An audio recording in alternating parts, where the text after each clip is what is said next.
इस वीडियो में हम देखेंगे इंग्लिश सेक्शन से आने वाला एक बहुत ही इम्पोर्टेंट टॉपिक जिसे हम एरर डिटेक्शन कहते हैं, उसे हम कैसे इजीली और स्मार्ट वे में हम सॉल्व कर सकते हैं। तो चलिए शुरू करते हैं आज की क्लास। हेलो, मेरा नाम है चंद्रहास। स्टडी स्मार्ट में आप सबका स्वागत है। दोस्तों, जैसे आपको पता ही होगा कि एरर डिटेक्शन हमारे किसी भी कॉम्पिटिटिव एग्जाम का कितना इम्पोर्टेंट पार्ट होता है और ज़्यादातर लोग इस पार्ट को करने में बहुत ही डिफ़िकल्टी फाइंड करते हैं। मतलब अपने आप को बहुत ही ज़्यादा हेल्पलेस महसूस करते हैं। वो पूरा का पूरा सेंटेंस पढ़ते हैं और उन्हें लगता है कि पूरा का पूरा सेंटेंस ही सही है, और जब वो पांचों एग्जाम्पल्स पढ़ लेते हैं, पांचों क्वेश्चंस पढ़ेंगे तो पांचों ही उनको पूरे सही लगते हैं, तो वो बहुत ही ज़्यादा कन्फ्यूज हो जाते हैं। और साथ ही साथ ये भी लगता है कि इतने बड़े सिलेबस को कंप्लीट कैसे करें कि वो सारे के सारे एरर्स को ढूंढ सकें। तो आप लोगों की इन्हीं सारी परेशानियों को हल करने के लिए मैं ये पार्ट लेके आया हूँ एरर डिटेक्शन का। इसमें हम देखेंगे कि हमें किन बातों का ध्यान रखना चाहिए। तो जैसे मैंने हर एक सेक्शन को स्टार्ट करने से पहले बताया है आपको कि वोकैब्स कितनी इंपॉर्टेंट होती है आपके इंग्लिश सेक्शंस के लिए, लेकिन एरर डिटेक्शन की जब बात आती है तो वोकैबुलरी इतना इंपॉर्टेंट रोल प्ले नहीं करती है। मतलब वोकैबुलरी का रोल तो अपना है ही जो, लेकिन इसमें उतना ज़्यादा उसका डायरेक्ट रोल नहीं होता है। इसमें रोल किसका है? पार्ट ऑफ स्पीच का। पार्ट्स ऑफ स्पीच जो आपके इंग्लिश के हैं, नाउन से लेके पूरा noun, pronoun, adverb, adjective, preposition, ये सारे जो आपको हैं, इसमें आपको बहुत ही ज़्यादा अच्छी कमांड होनी चाहिए, तभी आप एरर डिटेक्शंस को बहुत ही इजीली और बहुत ही कम समय में कर पाएंगे। ओके, पिछले वीडियो में मेरे पास एक कमेंट भी आया था कि सर हम पहचानेंगे कैसे कौन सा नाउन है और कौन सा वर्ब है। तो देखिए, गड़बड़ी कहाँ पे होती है? गड़बड़ी यहीं पे होती है जब हम इंग्लिश लैंग्वेज को एज अ मैथ या एज अ साइंस लेना ट्रीट कर देते हैं, क्योंकि मैथ और साइंस के जो रूल्स और रेगुलेशंस होते हैं काफ़ी डिफाइंड होते हैं। उसमें हम एक दो एक्सेप्शंस ही पाते हैं, लेकिन इंग्लिश के साथ ऐसा कुछ नहीं है। इंग्लिश में आपको जितने रूल्स मिलेंगे उतने ही आपको एक्सेप्शंस मिलेंगे। तो कहीं ना कहीं आपको आगे जाके इतना कन्फ्यूज़न होगा कि कौन सा रूल है और कौन सा एक्सेप्शन। तो इसलिए आप इंग्लिश को मैथ और साइंस की तरह ट्रीट मत कीजिए। ये एक लैंग्वेज है, इसे एक लैंग्वेज की तरह अगर आप ट्रीट करेंगे तो आप बहुत ही आसानी पाएंगे इंग्लिश के सेक्शन को करने में भी। ओके, तो आपको अगर पता करना है कौन सा नाउन है, कौन सा वर्ब है, कौन सा एडवर्ब है, कौन सा एडजेक्टिव है, ईटीसी, तो इसके लिए आपको पार्ट्स ऑफ स्पीच अच्छे से पता होनी चाहिए। आपके 6th और 7th से ही ये स्टार्ट हो जाता है। तो अगर आपने नहीं पढ़ा हुआ है तो मैं आपको सजेस्ट करूंगा कि आप 10th लेवल की रेन एंड मार्टिन ले लीजिए। रेन एंड मार्टिन बहुत ही अच्छी बुक है, बहुत ही अच्छी लिखी गई है, कोई भी उसमें एरर नहीं है, कोई मिसप्रिंट नहीं है। तो आप उससे पढ़ेंगे तो आपका पार्ट्स ऑफ स्पीच बहुत ही ज़्यादा क्लियर हो जाएगा। आपको पता चल जाएगा कैसी कैसी गलतियाँ किसमें किसमें होती हैं। ओके, कि नाउन में क्या गलती हो सकती है, प्रोनाउंस में क्या गलती हो सकती है। इसके बाद भी अगर आपने वो बुक पढ़ रखी है फिर भी आप थोड़ा और एक्सटेंड करना चाहते हैं अपनी नॉलेज को, तो मैं आपको सजेस्ट करूँगा बीएससी पब्लिकेशन की एक बुक आती है, इंग्लिश इज़ ईजी, उसे पढ़िए। बुक थोड़ी थिक है, मोटी है, लेकिन डरने की बात नहीं है। इसे आप अपने एग्जाम पॉइंट ऑफ व्यू से ना भी पढ़ना चाहें, अपने नॉलेज को बढ़ाने के लिए अगर पढ़ना चाहें तो भी आप पढ़िए। इंटरेस्ट लेके पढ़िए, केवल पढ़ने के लिए नहीं पढ़िए कि आपको रोज इतना पढ़ ही लेना है। इंटरेस्ट लेके पढ़ेंगे लैंग्वेज तो बहुत ही ईजी हो जाएगा आपके लिए पढ़ना। देखिए, मैं आपको बताना चाहूँगा, कोई भी लैंग्वेज जो होती है जब आप उसे एज अ सब्जेक्ट पढ़ते हैं तो आपके लिए समझना बहुत ही कठिन होता है, लेकिन जब आप उसे अपनी एक हॉबी के तौर पे अगर डेवलप करते हैं तो वो आपके लिए बहुत ही ईजी हो जाता है। फिर आपको हर एक चीज़ में वही दिखती है। ओके, तो इसीलिए मैं आपसे भी कहूँगा इंग्लिश को आप एज अ हॉबी डेवलप करिए, एज अ सब्जेक्ट डेवलप करने की ज़रूरत नहीं है। तो चलिए, इन सब बातों के बाद हम स्टार्ट करते हैं एरर डिटेक्शन में। आज मैं आपको 10 एग्जाम्पल्स करके बताऊंगा कैसे एरर्स को फाइंड करते हैं और कहाँ पे एरर्स होती हैं ये बताऊंगा। तो ये एग्जाम्पल जो मैंने लिए हैं 10, ये सारे के सारे स्टैंडर्ड हैं एग्जाम्पल, कोई भी लो लेवल का एग्जाम्पल नहीं है, सारे के सारे स्टैंडर्ड लेवल के एग्जाम्पल्स हैं। ध्यान में रखिएगा, इसमें गलतियां बहुत छोटी होती हैं, इसीलिए उन्हें फाइंड करना बहुत मुश्किल होता है। अगर गलती फाइंड कर लेंगे आप तब आपको लगेगा कि इसमें तो इतनी छोटी सी मिस्टेक थी।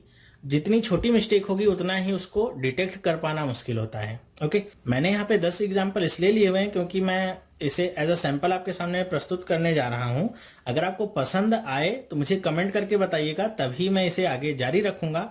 अगर आपके कमेंट्स नहीं आए तो मैं समझ जाऊँगा कि आपको ये पसंद नहीं आया, इसलिए आपने कोई कमेंट नहीं किया, या अगर कमेंट आ गए नेगेटिव, तब भी मैं समझ जाऊंगा कि आपको पसंद नहीं आया, तो फिर मैं अपना फोकस कहीं और बनाऊंगा, इसको छोड़ दूंगा। तो चलिए स्टार्ट करते हैं हम पहले एग्जाम्पल से। देखिए पूरा का पूरा सेंटेंस जो है वो 5 पार्ट्स में डिवाइड होगा। ओके, 4 पार्ट्स तो आपके सब में डिफरेंट होंगे, 5वां जो पार्ट है वो नो एरर का, वो सब में क्या होगा, फिक्स होगा। नो एरर का मतलब जब आपको लगे कि पूरा का पूरा सेंटेंस एकदम करेक्ट है, कहीं पे कोई भी गलती नहीं है, तो आप नो एरर को टिक करेंगे। ओके, तो देखिए पढ़ते हैं सेंटेंस हम। The number of people applying were so large that the college had to stop issuing application forms. अब देखिए इस सेंटेंस को पढ़ के अगर आपकी थोड़ी सी प्रैक्टिस है तो आप समझ गए होंगे अभी तक गलती कहाँ पे है। मैं आपको कुछ रूल्स बताता चलूंगा साथ साथ में, ताकि आपको ज्यादा दिक्कत ना हो। जैसे कहीं भी अगर इस तरह के सेंटेंस आते हैं, हैड टू, हैव टू या हैज टू, तो ध्यान रखिएगा कि जब भी ये has to, have to, had to आएंगे तो उनके बाद हमेशा मेन वर्ब की फर्स्ट फॉर्म ही आती है। ओके, तो अगर कहीं पे आपको पूरे सेंटेंस में हैज टू या हैव टू, हैड टू दिखता है, तो सबसे पहले आप क्या चेक करिएगा कि उसकी वर्ब की कौन सी फॉर्म आई हुई है। कई बार 60% केसेस में ऐसा होता है कि उसकी फॉर्म ही चेंज कर देते हैं वो, और आपको पूरा सेंटेंस पढ़ते हैं आपको लगता है हैड लगा हुआ है तो थर्ड फॉर्म होगी, तो एकदम सही होगा, और आप आगे बढ़ जाते हैं और आपको एरर नहीं मिलती है। जैसे यहाँ पे देखिए, तो यहाँ पे क्या लिखा हुआ है, स्टॉप। स्टॉप क्या है, फर्स्ट फॉर्म ही है, तो ये सेंटेंस यहाँ पे गलत नहीं है। ओके, 60% केसेस में यहीं पे गलती होती है, तो आप इस रूल को याद रखिएगा। हैज टू, हैव टू और हैड टू के बाद हमेशा मेन वर्ब की फर्स्ट फॉर्म ही आती है। ओके, तो यहां पे गलती तो नहीं मिली। चलिए देखते हैं और कहां पे गलती हो सकती है। दूसरा रूल मैं आपको बताता हूं। देखिए ये जो मैं आपको रूल्स बता रहा हूं ये बहुत ही जनरल हैं। जनरल का मतलब क्या, सामान्यतः बहुत साधारण रूल्स हैं कि जब भी आप एरर डिटेक्शन के लिए जाएंगे तो सबसे पहले इन्हीं सारे रूल्स को क्रॉस चेक कर लेंगे। अगर इनके बाद भी कुछ नहीं होता है तब आप आगे बढ़ेंगे। फिर देखिए दूसरा रूल क्या है कि सब्जेक्ट वर्ब एग्रीमेंट, मतलब क्या कि सब्जेक्ट जिस फॉर्म में होगा वर्ब भी उसी तरह का होना चाहिए। सब्जेक्ट अगर क्या है, सिंगुलर है, या हिंदी में कहें एक वचन है, तो वर्ब भी क्या होना चाहिए, एक वचन का ही होना चाहिए, सिंगुलर ही होना चाहिए।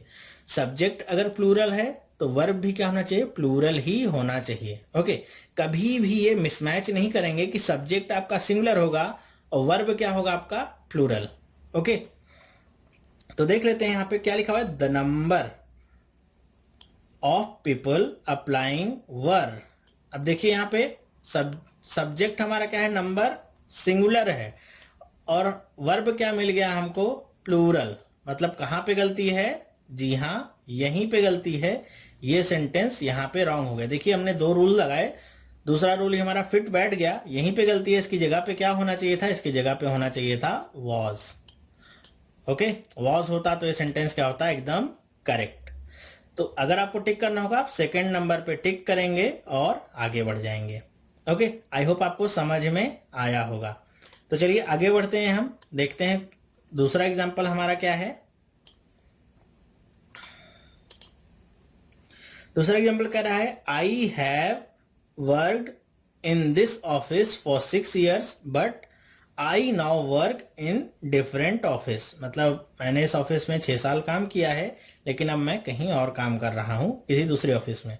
तो सेंटेंस अगर आप एक फ्लो में पढ़ते हैं तो कभी भी आपको गलती नहीं दिखती है। फ्लो समझते हैं ना आप, मतलब एकदम थ्रो पढ़ते ही जाइए तो आपको कभी भी गलती नहीं दिखती है, कम ही दिखती है। जैसे इसको भी आप पूरा पढ़ेंगे तो आपको कहीं भी गलती दिखती नहीं है, लेकिन देखते हैं इसमें कुछ गलती है भी कि नहीं। तो जब भी आपके पास यहाँ पे टाइम की बात हो तो उसके सबसे पहले चेक कर लीजिए ये सही है कि नहीं। यहाँ पे सिंस आएगा, फॉर आएगा या फ्रॉम आएगा, तीनों में से कौन सा आने वाला है। तो यहाँ पे बात हो रही है 6 years की। जब भी आपको पीरियड ऑफ टाइम पता हो, पीरियड ऑफ टाइम का मतलब जैसे मैंने कहा 6 साल से काम कर रहा था, तो 6 साल का मतलब क्या हुआ, मैंने आपको ये नहीं बताया कि वो 6 साल कब के थे। ओके, जब मैं आपको डायरेक्टली बता देता कि मैं 2010 से यहाँ पे काम कर रहा था या 2012 से काम कर रहा था, तब आपको पता हो जाता पॉइंट ऑफ टाइम। तो जब भी पॉइंट ऑफ टाइम पता होता है तो हम क्या लगाते हैं, सिंस। और जब भी हमको पीरियड ऑफ टाइम पता होता है, 2 साल, 6 साल, 1 महीने, 4 हफ्ते, ओके, पीरियड पता होता है, रेंज पता होती है, तो हम क्या लगाते हैं हमेशा, फॉर। तो यहाँ पे ये चीज तो एकदम सही है। ओके, हमको 6 ईयर्स पता है, रेंज पता है, तो फॉर लगेगा, ये तो ठीक है। ओके, तो यहाँ पे और क्या गलती हो सकती है? तो देखिए, अगर पूरे सेंटेंस को आप पढ़िए तो क्या अर्थ निकलता है, I have worked in this office for 6 years but now I work in different office, कि मैं अब किसी दूसरे ऑफिस में काम करता हूं। मतलब इसके पहले का जो सेंटेंस बोला गया है वो किस में है, पास्ट में। ओके, कि मैं किसी और ऑफिस में काम किया था या काम करता था पिछले 6 साल से। तो अगर ये पास्ट में है तो आपको पता होना चाहिए हैव की जगह क्या आएगा। यहाँ बिल्कुल सही, हैव की जगह आएगा हैड। ओके, ये क्या हो जाएगा आपका, पास्ट परफेक्ट। तो यहाँ पे ये गलती थी। आप सेंस अगर समझ गए कि यहाँ पे अभी की बात हो रही है, तो अगर मैं अभी आपसे बात कर रहा हूं तो इसके पहले की अगर मैं अपनी कंडीशन बताऊंगा तो सारी की सारी चीजें क्या होंगी, पास्ट की होंगी। तो पास्ट के लिए क्या यूज करेंगे हम, पास्ट के जो भी हमारे हेल्पिंग वर्ब्स होते हैं वो सारे। तो यहाँ पे हैव यूज किया था, फ्लो में हमको पता नहीं चलेगा, लेकिन आप जब थोड़ा सा कीनली पढ़ेंगे एकदम ध्यान से तो आपको पता चल जाएगा। ओके, चलिए देखते हैं तीसरा सेंटेंस क्या कहता है। Mister Mehta prefers to go to his office every day with local train which leaves Andheri by 8:30 AM। पांचवा क्या है, नो एरर। ओके, कि कह रहे हैं कि मिस्टर मेहता जो है वो हमेशा जो अपनी ऑफिस है वो किससे जाना पसंद करते हैं, ट्रेन के द्वारा, जो कि अंधेरी स्टेशन को 8:30 बजे AM को छोड़ती है। ओके, तो यहाँ पे एरर क्या हो सकती है। अच्छा, ये वर्ड जो है ये आपका मुंबई का एक स्टेशन का नाम है अंधेरी, तो इसमें कोई एरर नहीं है, नेम में कोई एरर नहीं होती है। ओके, किसी भी शहर का नाम लिखा रहे, किसी भी देश का नाम लिखा रहे, तो उसमें कोई एरर नहीं होती है। ओके, तो यहाँ पे एरर ढूंढने की कोशिश मत करिएगा। एरर कहाँ पे होती है, आपको एक क्लू और मैं देता हूं। जब भी किसी साधन की बात की जाए, मैं साइकिल से जाता हूं, मैं बस से जाता हूं, मैं ट्रेन से जाता हूं, तो उसके साथ हमेशा क्या लगता है, बाई। ओके, विथ नहीं, क्या लगता है, बाई। यहां पे क्या लगा हुआ है, विथ। तो गलती कहां पे है, थर्ड वाले में। ओके, इसमें हमारी क्या है गलती, होना क्या चाहिए था, बाई लोकल ट्रेन। ओके, तो कभी भी अगर ट्रांसपोर्ट मीडियम की बात होती है, सबसे पहले आप चेक करिएगा वहां पे विथ लगा है या बाई लगा है। ओके, इसीलिए मैं कह रहा हूं कि आप 100 to 150 एग्जाम्पल सॉल्व करेंगे तो आपके लिए इतना ये ईजी हो जाता है 5 नंबर पाना कि आप सोच भी नहीं सकते हैं। उस वर्ड देखते ही आपके दिमाग में सारी चीजें ऐसे सेट हो जाती हैं कि क्या क्या वर्ड है और कहां कहां पे गलतियां हो सकती हैं। तो बहुत ही इजीली आप इसको क्रैक कर सकते हैं। ओके, तो चलिए देखते हैं नेक्स्ट सेंटेंस। लिखा हुआ है, Ramu closely resembles to his father not only in physical features but also in habits. कह रहे हैं कि जो रामू है वो बिल्कुल अपने पिता की तरह ही है, केवल शारीरिक बनावट में ही नहीं बल्कि आदतों में भी। तो इस सेंटेंस को पढ़ने के बाद मेरे ख्याल से मोस्ट ऑफ यू पता नहीं लगा पा रहे होंगे कि इसमें एरर है भी कि नहीं है। जिनको प्रैक्टिस है वो तो तुरंत पता लगा लेंगे इसमें एरर कहाँ पे है। तो एक यहाँ पे मैं और आपको बता दूं, हिंट आपको दे दूं, क्लू दे दूं कि जब भी आप किसी की तरह दिखते हैं या किसी की तरह रिजेंबल करते हैं तो उसके बाद में कभी भी हम टू नहीं लगाते हैं। ओके, समझ में आया कि जैसे यहाँ पे कह रहे हैं कि Ramu closely resembles his father, ये टू जो है ये आपका क्या है, एक्स्ट्रा, इसको यहाँ पे नहीं होना चाहिए था। जब आप किसी की तरह दिखते हैं तो यू रिजेंबल समथिंग, ओके, या someone, resembles to something, resembles to someone गलत होता है सेंटेंस। तो कहीं भी आपको अगर रिजेंबल्स आता है तो उसके बाद ध्यान रखिएगा टू नहीं आएगा। ओके, आई होप आपको समझ में आ रहा होगा। अगर मैं थोड़ा फास्ट जा रहा हूं तो मुझे बता दीजिएगा कमेंट करके, नेक्स्ट टाइम से मैं थोड़ा स्लो चलूंगा। अगर स्पीड सही है तो कोई बात नहीं। चलिए देखते हैं नेक्स्ट सेंटेंस क्या है। All I know is that I would not be at peace with myself unless I do not go there.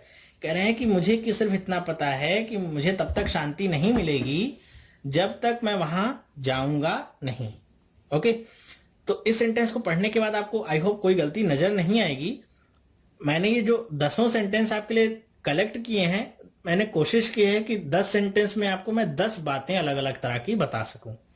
तो किसी में भी रिपीटिशन होने का चांस कम है। तो 10 सेंटेंस आज आप देखेंगे और आप 10 बातें भी साथ ही साथ सीखेंगे। नेक्स्ट टाइम जब आप प्रैक्टिस करने बैठेंगे तो आप देखेंगे कि ये जो वीडियो है आपको कितनी हेल्प करेगा।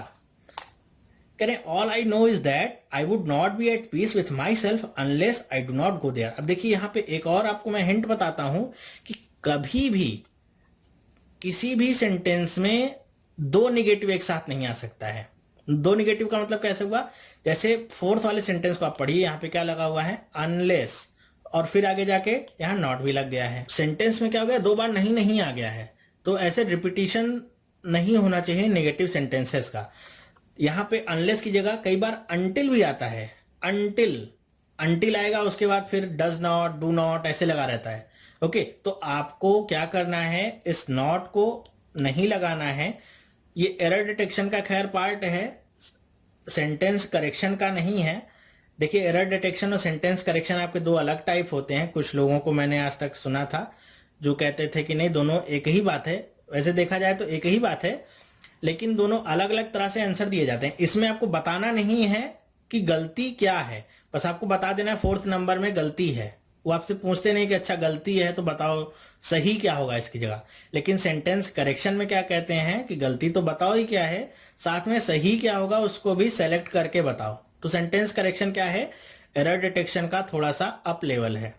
तो यहाँ पे देखिए क्या है, अनलेस आएगा, अनलेस के साथ फिर यहाँ पे नॉट कभी नहीं आएगा। तो अगर सेंटेंस करेक्शन में आता है तो आप लिख देंगे unless I do go there. Okay, तो नॉट नहीं लगाएंगे। अनटिल आएगा तब पर भी यही काम आपको करना है। ओके, आई होप आपको समझ में आ रहा होगा। चलिए चलते हैं नेक्स्ट एग्जाम्पल पे। देखिए नेक्स्ट एग्जाम्पल कह रहे हैं, I could hardly believe it but I found their tallest player was shorter than I. अब सेंटेंस पढ़ के बताइए इसमें गलती कहां पे है। क्या आपको मिली गलती? अच्छा, अगर मिल गई है तो बहुत अच्छी बात है। इसका मतलब क्या है, आपकी प्रैक्टिस अच्छी है। और नहीं मिली है तो भी कोई दिक्कत की बात नहीं है। आज के बाद आपको ये गलतियां बहुत ही आसानी से मिल जाएंगी। देखिए यहाँ पे पूरा का पूरा जो सेंटेंस बात हुई है, कंपैरिजन हो रही है। ओके, और कंपैरिजन हो रही है तो यहाँ पे क्या आ रहा है, देन। ये बात ध्यान रखिएगा, बहुत ही ज्यादा ये क्वेश्चन रिपीट होता है कि यहाँ पे देन। देखिए ये सेंटेंस अगर मैं इसकी बात करूं तो ये सेंटेंस एकदम करेक्ट है, इसमें कोई एरर नहीं है। ज्यादातर लोग सोचते हैं देन के बाद यहाँ पे क्या आएगा, me. I could hardly believe it but I found their tallest player was shorter than me. देखिए बोलने में भी कितना अच्छा लगता है और लगता है कि हाँ एकदम करेक्ट है ये। यहाँ पे तो मी ही होना चाहिए। आई कैसे हो गया, आई बोलने में भी आपको लग रहा है क्या कि अच्छा कुछ गड़बड़ी है। तो ध्यान रखिए सेंटेंस एकदम करेक्ट है। देन के बाद, देन क्या है आपका, देन क्या है आपका, कंजंक्शन है। तो कंजंक्शन के बाद हमेशा क्या आता है, नॉमिनेटिव केस। कंजंक्शन के बाद हमेशा क्या आएगा, नॉमिनेटिव केस। तो मी क्या है आपका, ऑब्जेक्टिव केस। तो मी कभी भी फॉलो नहीं करेगा। देन के बाद क्या आएगा, हमेशा और हमेशा नॉमिनेटिव केस। तो नॉमिनेटिव केस क्या होता है मी का, आई। तो ये सेंटेंस क्या है, हमेशा करेक्ट होगा। अगर हाँ यहाँ पे कैसे आ सकता था, इसकी जगह पे आपको दे देता मी लिखा हुआ, मी देता, तब आप कौन सा ऑप्शन टिक करते, 4th नंबर का। ये क्या होती, गलती होती। क्यों, क्योंकि देन के बाद क्या आता है, नॉमिनेटिव केस। आई होना चाहिए था लेकिन लिखा क्या है, मी। ओके, आई होप आपको समझ में आया होगा। ये बहुत ही इंपॉर्टेंट पॉइंट था ये। चलिए देखते हैं नेक्स्ट। लिखा हुआ है no less than 20 persons were killed in the air crash. तो जब भी, यहां पे देखिए बात मैं करता हूं कि जब भी आप किसी चीज को काउंट कर सकते हैं, क्या लिखा हुआ है, 20 persons। ओके, काउंट कर सकते हैं जब भी पर्सन्स को। यहां पे पता है कि 20 से कम नहीं मरे हैं, तो 20 से ज्यादा होंगे, लेकिन पर्सन्स को आप काउंट तो कर सकते हैं ना, कि 20 होंगे, 21 होंगे, या 50 होंगे, 100 होंगे। ऐसा नहीं होगा कि एरोप्लेन में पता नहीं इनफाइनाइट पीपल्स आ गए होंगे कि एयरप्लेन क्रैश हुआ, फिर आप पता ही नहीं लगा पाएंगे कितने लोग मरे और कितने जिंदा हैं। ओके, तो काउंट कर सकते हैं आप। तो जब भी आपकी काउंटिंग की बात होगी तो उसके साथ कभी भी लेस नहीं लगता है। ओके, लेस नहीं लगेगा। तो गलती कहाँ पे हो गई, फर्स्ट पार्ट में। तो एरर डिटेक्शन अगर आप कर रहे हैं तो आपका काम यहीं पे क्या हो जाता है, खत्म। लेकिन अगर यही सेंटेंस आपका सेंटेंस करेक्शन में आ जाता तो आपका काम अभी खत्म नहीं हुआ था। आपको ये भी पता होना था कि कि लेस के जगह पे आएगा क्या, तो लेस के जगह पे हम लगाएंगे क्या, फ्यूअर। ओके, याद रखिएगा, लेस की जगह पे हम लगाएंगे फ्यूअर। तो no fewer than 20 persons were killed in the air crash. Okay, जब भी काउंट करेंगे हम, जिसको हम काउंट कर सकते हैं, पर्सन्स को हम काउंट कर सकते हैं, तो उसकी जगह पे क्या लगाएंगे हम, फ्यूअर। चलिए देखते हैं नेक्स्ट। अच्छा, नेक्स्ट एग्जाम्पल जो मैं आपको बताने जा रहा हूं, इसके साथ आपको एक होमवर्क भी दूंगा, और उस होमवर्क के लिए आपसे रिक्वेस्ट करूंगा कि आप गूगल से कॉपी पेस्ट मत मारिएगा, खुद से ढूंढिएगा और अपने शब्दों में आंसर देने की कोशिश करिएगा। यहाँ पे देखिए क्या है, the reason why he was rejected was because he was too young. तो मतलब उसे क्यों रिजेक्ट किया गया, रीजन क्या दिया गया कि वो क्या था, बहुत ही छोटा था। यंग मतलब क्या, छोटा था। टू यंग मतलब बहुत छोटा।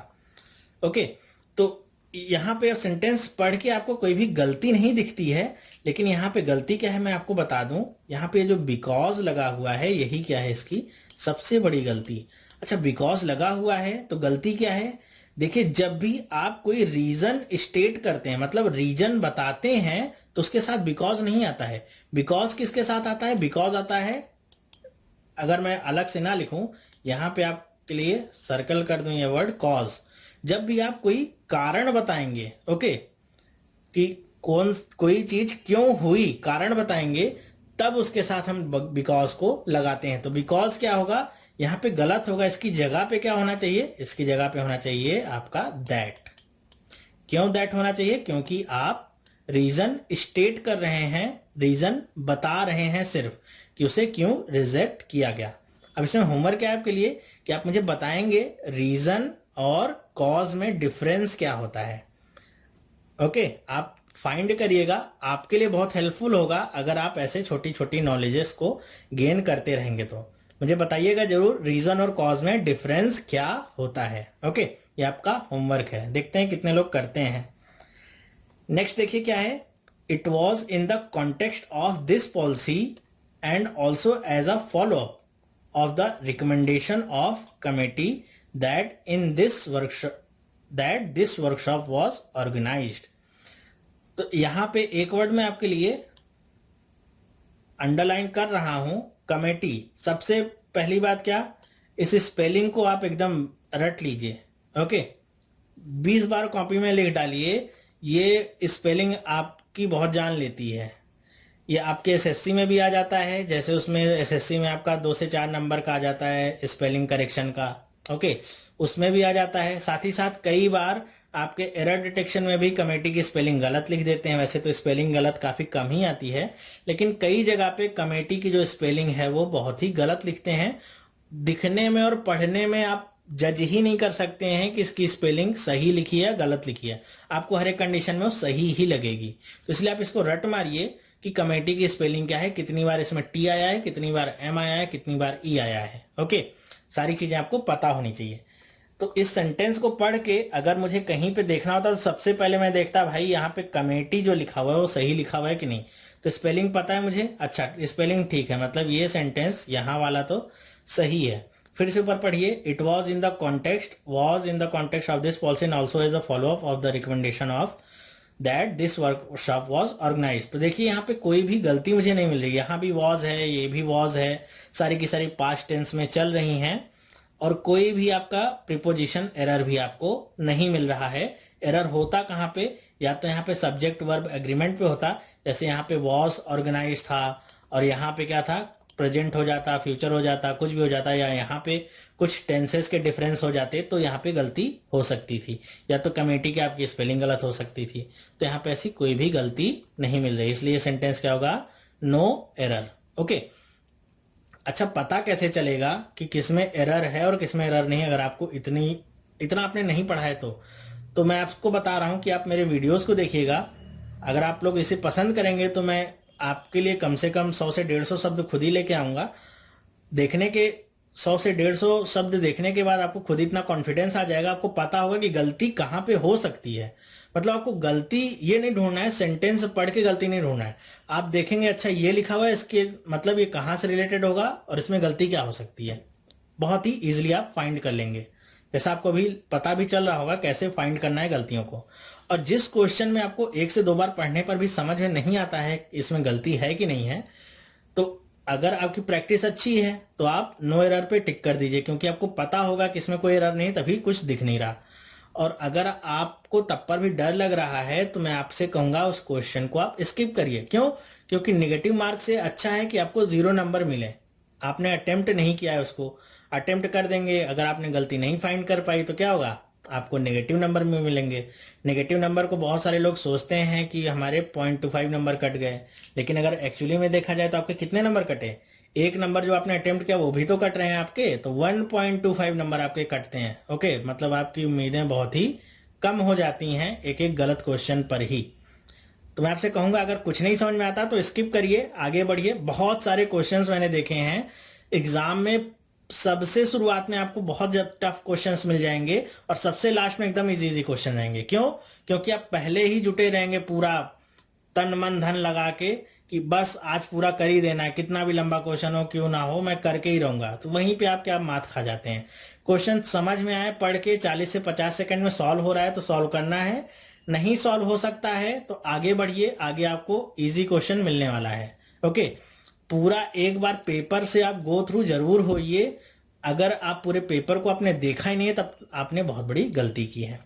चलिए देखते हैं इसी के साथ नेक्स्ट सेंटेंस, हमारा लास्ट भी है ये, कि if neither of them are to be trusted it is not at all advisable to invest further. Okay, यहां पे आपको एक और गोल्डन रूल मैं बता दूं कि कभी भी अगर ये वर्ड आता है आपका नीदर, तो नीदर के साथ हमेशा क्या होगा, जो आपका वर्ब होगा वो सिंगुलर। नीदर क्या होता है अपने आप में, सिंगुलर। हमने अभी किसकी बात की थी, सब्जेक्ट वर्ब एग्रीमेंट की। देखिए, तो अगर आपको ये नहीं पता है कि नीदर क्या होता है, सिंगुलर होता है, एज अ सिंगुलर ट्रीट किया जाता है, तो आपको इस सेंटेंस में कोई भी गलती नहीं मिलने वाली है, चाहे 4 बार पढ़िए चाहे 10 बार। लेकिन अगर आपको पता है कि गलती कहाँ पे होनी है, जैसे आपने ये वीडियो देखा, एग्जाम देने गए, आपको कहीं भी नीदर दिखा, बस आपको वहीं से पता चल जाएगा अगर नीदर यहाँ पे आया है तो इसका मतलब इसका वर्ब मुझे चेक करना ही करना है कि वो सिंगुलर है या प्लूरल। अगर यहाँ पे क्या होता, इज होता, ओके, सिंगुलर के लिए क्या लगाते हैं, इज। अगर यहाँ पे इज होता इसका मतलब ये तो एकदम सही है, अब गलती कहीं और पे होगी। तो आपका फोकस क्या होता है, एक एक जगह से शिफ्ट होता रहता है। पहले क्या होता है, आपकी पूरी वाइड रेंज होती है, आप ऐसे पूरे सेंटेंस को देखते हैं कि गलती कहाँ पे है। वीडियो देखने के बाद अब आपका जो फोकस है वो कैसे होगा, यहाँ पे पहले आएगा फोकस, नीदर है तो आप सीधे चले जाएंगे कहाँ पे, वर्ब पे। अच्छा, ये करेक्ट हो गया, मतलब इतने पार्ट तक कोई गलती नहीं होने की संभावना है। अब आप आगे देखिए, यही आपका राइट प्रोसेस है एरर डिटेक्शन को करने का। ये जो प्रोसेस मैं बता रहा हूँ ये मैंने फॉलो किया है, तो अगर आपको ये समझ में आता है तो ही आप फॉलो करिए, अगर नहीं समझ में आता है तो मैं आपसे कहूँगा फिर आप अपनी ही कोई तरीका निकालिए, या आप यूट्यूब पे सर्च करिए। यूट्यूब पे तो इतने सारे लोग हैं पढ़ाने वाले, और पढ़ने वाले भी आपके इतने सारे दोस्त हैं, उनसे भी आप बात करिए। ठीक है, कहीं एक जगह टिक के मत बैठिए, एकदम एक स्टूडेंट की तरह हमेशा 24 घंटे एक्टिव मोड में ही रहिए।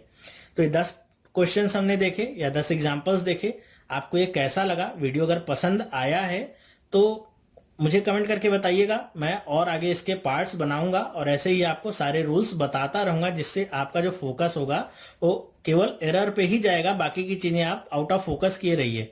ओके, केवल फोकस कहाँ पे रखिए, एरर पे ही। तो अगर आप इस वीडियो को पहली बार देख रहे हैं तो आपसे मैं कहूंगा कि अगर आपको वीडियो पसंद आया तो आप इस चैनल को सब्सक्राइब करिए। आपको ऐसी ही डेली कम से कम मैं एक वीडियो, या अभी मेरी कोशिश है कि मैं आपको 2-2 वीडियो रोज प्रोवाइड कराता रहूंगा, जो कम से कम आपको हर एक वीडियो से 5 नंबर या 3 नंबर कम से कम मिलेंगे ही मिलेंगे। ओके, तो आपने अभी तक सब्सक्राइब नहीं किया, सब्सक्राइब करिए, और आप अगर सब्सक्राइबर हैं तो आप अपने दोस्तों के साथ भी इस वीडियो को शेयर करिए, ताकि उन लोगों की भी जो टेंशन है ये इंग्लिश वाली, ये दूर हो सके। तो चलिए मिलेंगे हम इंग्लिश सेक्शन के नेक्स्ट पार्ट में। कुछ इसी तरह की वीडियोस में लेके आऊंगा जो आपकी इंग्लिश को समझने में हेल्प कर सकें। ओके, तो वीडियो कैसा लगा कमेंट करके मुझे जरूर बताइएगा। जो होमवर्क दिया है वो भी करना मत भूलिएगा, मैं देखूंगा कितने लोग सीरियसली इस वीडियो को फॉलो कर रहे हैं। ओके, तो वीडियो देखने के लिए बहुत बहुत धन्यवाद। अब हम मिलेंगे नेक्स्ट पार्ट में, तब तक के लिए बने रहिए इसी तरह मेरे साथ। Thank you and bye.